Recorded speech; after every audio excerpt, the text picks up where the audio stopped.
जब भारत की माटी पर स्वाभिमान का लहू बहता है तब इतिहास में जौहर जैसे अमर शब्द जन्म लेते हैं। इसे कोई कायरता कहता है तो कोई शौर्य की अंतिम पराकाष्ठा, लेकिन इसका सत्य क्या है? आज हम उसी सत्य से पर्दा उठाएंगे जो दिलों को झकझोर देगा। राजस्थान की वीरांगनाओं का वो शौर्य जो न लूटा गया न झुकाया गया, बस इतिहास बन गया। मित्रों, भारत की संप्रभुता, संपत्ति और वर्चस्व से प्रभावित होकर सदैव धन लोलुप लुटेरे भारत आते रहे और भारत की एकता और अखंडता को चकनाचूर कर इसे लूटने का भरसक प्रयास किया। सोने की चिड़िया कहलाने वाले भारत से किसी ने धन लूटा, किसी ने धान्य लूटा, तो किसी ने यहाँ का वैभव और अनमोल रत्न और माणिक, परंतु वे जो नहीं लूट पाए वो था यहाँ के वीर वीरांगनाओं का शौर्य। और उसी शौर्य और वीरता से उफनता हुआ इतिहास आज मैं आपको सुना रही हूँ।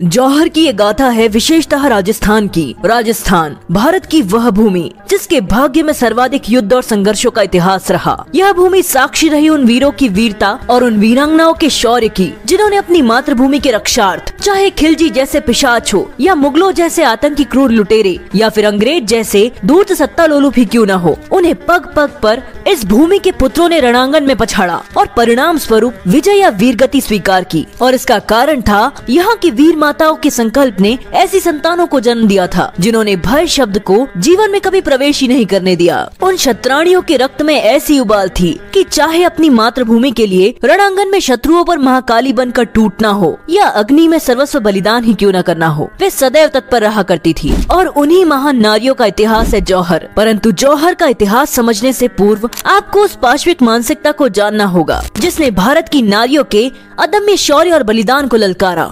यह पाश्विक मानसिकता से भरे लोग जिस भी राज्य पर आक्रमण करते, उस राज्य का धन लूटने के साथ साथ ये पिशाच वहाँ के मंदिर, मठ, गुरुकुल तोड़ देते, भयंकर कत्लेआम मचाते, मासूम बच्चों तक को अपनी कटार का शिकार बना लेते और सबसे अधिक क्रूरता का शिकार बनाते महिलाओं को। एक तरफ वो सनातन सभ्यता थी जो शत्रु का भी सत्कार करने की परंपरा में विश्वास रखती थी, और दूसरी तरफ वो सभ्यता जो समय आने पर मित्र का भी रक्त बहाने से पीछे नहीं हटती। इनके लिए नियम, परंपरा और मर्यादाएं मायने ही नहीं रखती थी। ये ऐसी नरभक्षी भेड़ियों की भीड़ थी जो स्वयं का वर्चस्व और विजय पाने के लिए कोई भी हद पार कर सकते थे। और जब ये दोनों सभ्यताएं आपस में टकराई तब घमासान युद्ध हुआ। इन युद्धों में अधिकतर भारत के महान योद्धाओं से जो भी टकराया उन्हें मुंह की खानी पड़ी, परंतु कई बार अपनों की धूर्तता और षड्यंत्र के कारण भारतीय योद्धाओं को हार का भी सामना करना पड़ा। और इसी हार के साथ इन आतताई लुटेरों का एक और घिनौना सच भी सामने आया। ये पिशाची मानसिकता के लोग जब भी कोई युद्ध जीत जाते तो वो जिस राज्य को जीतते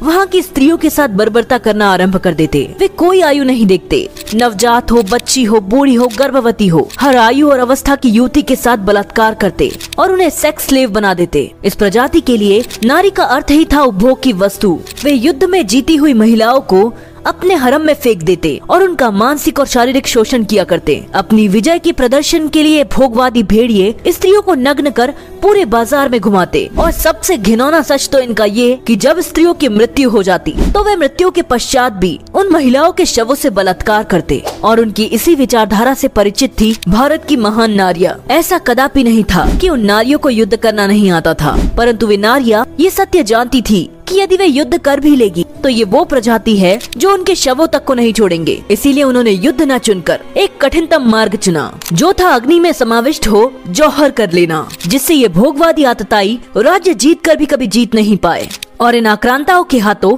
केवल राख लगे। जब ऐसी स्थिति आ जाती कि शत्रु सेना अधिक होती और भारतीय योद्धाओं की सेना संख्या बल में कम हो जाती, तब साका और जौहर निश्चित किया जाता। साका अर्थात एक ऐसा आत्मघाती युद्ध जिसमें मुट्ठीभर सैनिक शत्रु सेना की कमर तोड़ रक्त की अंतिम बूंद तक समर संग्राम में युद्ध करते करते वीर गति पा जाते। परंतु साका से पूर्व होता जौहर, जहाँ वे क्षत्राणियां अपने पति, पुत्रों और भाइयों को विजय तिलक लगा हाथों में कटार देकर युद्ध के लिए रवाना करती और स्वयं अपनी वेदना को वीरता में परिवर्तित कर सज्ज हो जाती अपना सर्वस्व बलिदान करने के लिए। राज्य की सभी महिलाओं को एकत्र किया जाता और वे सभी मिलकर पहले माँ भवानी की आराधना करती और वहाँ एक विशाल अग्निकुंड या चिता तैयार की जाती और इसके पश्चात वो साहसपूर्ण क्षण आता जब वो महान नारियां जय मां भवानी की हुंकार भर उस विशाल अग्निकुंड में कूद जाती। इधर एक तरफ जहाँ वे वीर नारियां अग्निकुंड में अग्नि स्नान करती, वहीं दूसरी ओर उनके वीर केसरिया बाना पहन रण में शत्रु सेना पर महाकाल बनकर टूट पड़ते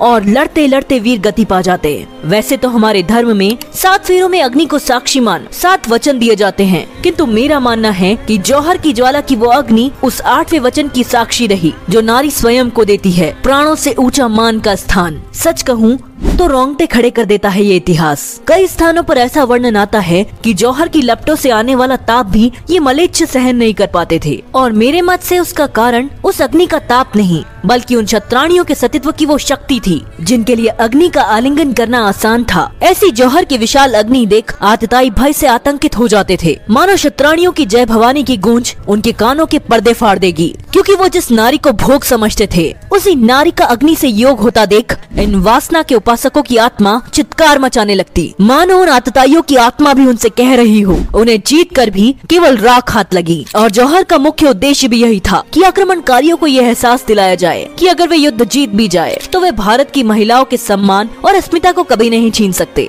और होता भी यही, वे केवल हाथ मलते रह जाते। कुछ मूर्ख लोग जौहर के लिए भारतीय संस्कृति पर आक्षेप लगाते हैं। उनके लिए जौहर प्रमाण है उस नरपैशाचिक विचारधारा का जो स्त्री के शव को भी संभोग की सामग्री मानती है, और उनके लिए स्त्री का अग्नि प्रवेश प्रमाण है उस महान भारतीय संस्कृति का जहाँ नारी शत्रु मर्दन के लिए शस्त्र धारण कर महिषासुर मर्दनी बन सकती है, तो अपना स्वाभिमान बचाने के लिए वे धधकती ज्वाला में प्रवेश कर स्वयं पवित्रतम अग्नि भी बन सकती है। विश्व के किसी भी सभ्यता और समाज के इतिहास में नारियों की इस प्रकार की वीरता का वर्णन नहीं मिलता। यूँ तो इतिहास में कई बार जौहर हुए, परंतु इतने जौहरों में से कुछ ऐसे जौहर हुए जिन्होंने इतिहास के पन्नों पर अपनी अमिट छाप छोड़ दी, जिनमें पहला जौहर मिलता है 712 ईस्वी में राजा दाहिर की पत्नी द्वारा सिंध पर मोहम्मद बिन कासिम के आक्रमण के दौरान।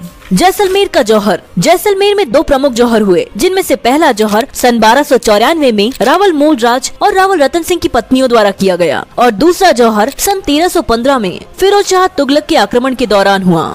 चित्तौड़ का जौहर। सन 1303 में अलाउद्दीन खिलजी के चित्तौड़ पर आक्रमण के पश्चात महारानी पद्मिनी और उनके साथ 16,000 क्षत्राणियों ने जौहर किया। यह भारतीय इतिहास की सर्वाधिक प्रसिद्ध और दुखद घटना के रूप में माना जाता है। मेवाड़ का जौहर, जहां सन 1535 में महारानी कर्णावती ने 13,000 महिलाओं के साथ जौहर किया। अकबर के शासनकाल में विशेषकर सन 1568 में राजस्थान के विभिन्न किलों में जौहर हुआ, जिसमें जयमल और फत्ता सिसोदिया की पत्नियों द्वारा 700 महिलाओं के साथ जौहर किया गया। चंदेरी का जौहर, जहां महारानी मणिमाला खंगार ने वीरता के साथ 1600 क्षत्राणियों के साथ जौहर किया। इसके अलावा भी रणथंभौर, बुंदेलखंड, जालौर और ग्वालियर जैसे कई जगहों पर जौहर हुए। इसमें अधिकतर जौहर खिलजी और अकबर के समय हुए। आज भी उन वीरांगनाओं की जौहर स्थली हमें उनके अदम्य साहस और बलिदान का परिचय देती है। परंतु भारत का दुर्भाग्य देखिए, जहाँ शाहजहां और लैला मजनू के किस्से आज के युवा पीढ़ी को बड़े जोर शोर से सुनाए जाते हैं, वहीं उन वीर क्षत्राणियों और वीर पुरुषों का बलिदान भुला दिया जाता है। लोग मकबरों पर माथा रगड़ते हैं और इन वीरांगनाओं की शौर्य भूमि को आज हॉन्टेड प्लेस बनाकर रख दिया गया है। लोगों का मानना है कि आज भी वहाँ जौहर में जलती हुई आत्माओं की चित्कार ध्वनि गुंजायमान होती है, परंतु मेरा मानना है कि वो भूमि उन वीरांगनाओं के शौर्य की पराकाष्ठा की भूमि है, जहाँ जीवन में एक बार तो हम सभी को जाना चाहिए और उन वीरांगनाओं के शौर्य स्थल पर जाकर नमन अवश्य करना चाहिए।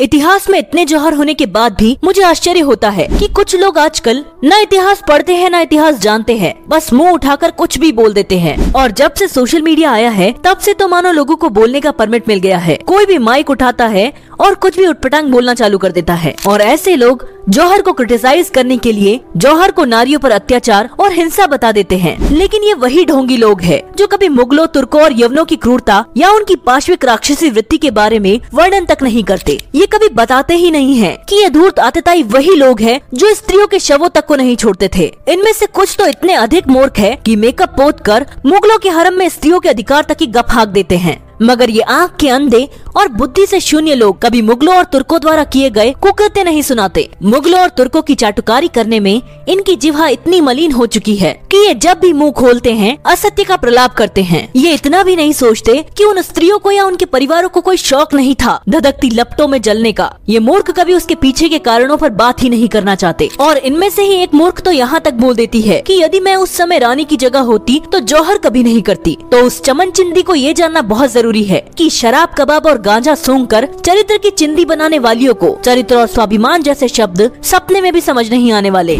आज यहाँ कल वहाँ वाली भोगवादी विचारधारा को कभी योगवादी संस्कृति समझ ही नहीं आ सकती।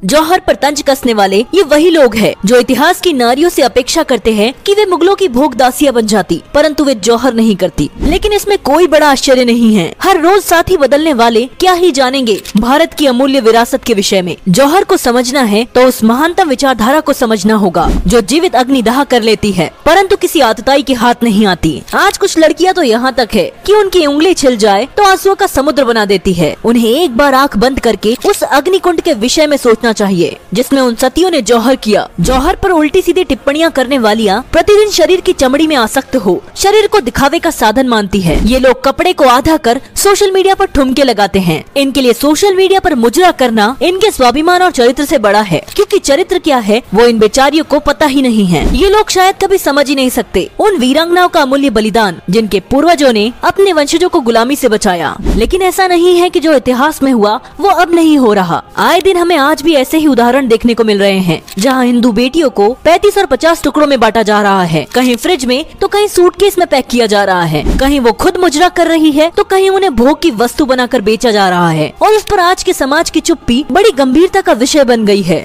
आज के हिंदुओं का हाल उस कबूतर की तरह है जिसे लगता है कि उसकी आंख बंद कर लेने से बिल्ली उसे अपने पंजे का शिकार नहीं करेगी। इधर शिकारी जाल बिछाए बैठा है, लेकिन यह हिंदुओं की सबसे बड़ी भूल है। वो शिकारी का जाल नहीं बल्कि उसका संस्कार समझ रहे हैं। आज का हिंदू भूल गया है कि दूसरों के घर में लगी हुई आग कब हमारे घर में आ जाए इसका कोई ठिकाना नहीं होता। इसीलिए जितना जल्दी जाग जाओ उतना ही भला है। परंतु आज तो ऐसी स्थिति है कि कई जगह पर तो लड़कियां खुद मुजरा करती है और कई स्थानों पर उनके माता पिता स्वयं चंद लाइक और फॉलोवर की चाह में उन्हें इस गंदे रास्ते पर धकेल देते हैं। पर ये सोचकर कितना अजीब महसूस होता है ना कि उन्हीं वीरांगनाओं और माताओं की संतानें, ये आज की लड़कियां जो आज चश्मा लगाकर पार्टीज में वेस्टर्न सॉन्ग्स पर आसानी से थिरक जाती है और थिरकते थिरकते आंख भी मारती है, शरीर को ढकने की बजाय अधनंगी बनकर घूमती है। जिन चेहरों को देखने के लिए बड़े बड़े युद्ध और जौहर हो जाया करते थे, उन्हीं शतरानियों की वंशावलियों की लड़कियां अपना चेहरा क्या अपना शरीर दिखाने से भी पीछे नहीं हटती। जिन वीरांगनाओं ने अपनी जीभ के नीचे तुलसी का पत्ता दबाकर स्वयं को समीधा मानकर और जौहर की आग को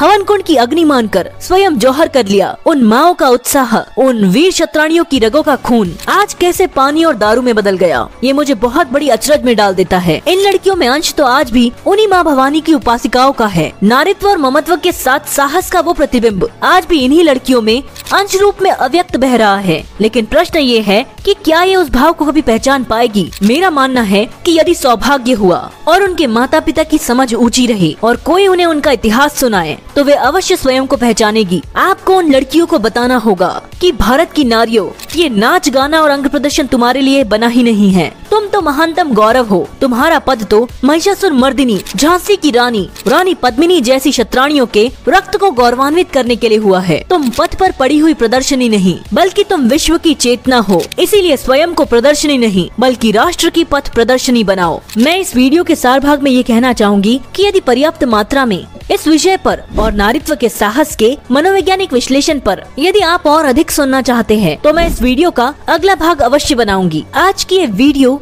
आपको कैसी लगी आप कमेंट सेक्शन में जरूर बताएं। और यदि आप इसका अगला भाग देखना चाहते हैं तो कमेंट सेक्शन में जौहर पार्ट 2 टाइप करें। आज के लिए धन्यवाद। जय मां भवानी।